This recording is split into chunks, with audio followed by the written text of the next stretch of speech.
Welcome to Luca is a Billionaire, where the only thing I invest in is your answers. In this video, I will explain how to make delicious fudge using your air fryer.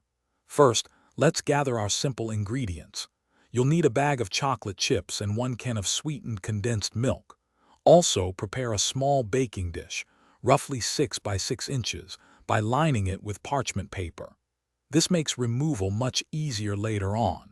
Make sure your air fryer is clean and preheated for optimal results. Now let's get mixing.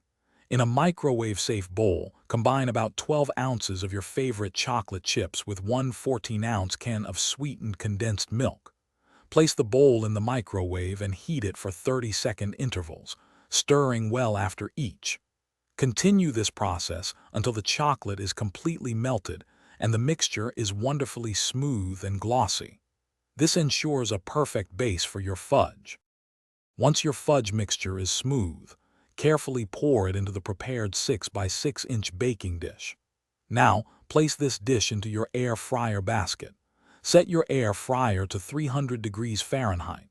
Cook the fudge for about 5 to 8 minutes, making sure to check and stir it every 2 to 3 minutes. This helps achieve an even texture and prevents burning, ensuring your fudge cooks perfectly. After air frying, remove the fudge and let it cool completely at room temperature for a minimum of 2 hours. For an even firmer texture, transfer it to the refrigerator for an additional 30 minutes. Once fully set, carefully lift the fudge from the dish using the parchment paper. Cut it into 1-inch squares, and your delicious, homemade air fryer fudge is ready to be enjoyed. Thanks for watching and please subscribe. It's the best investment you'll ever make.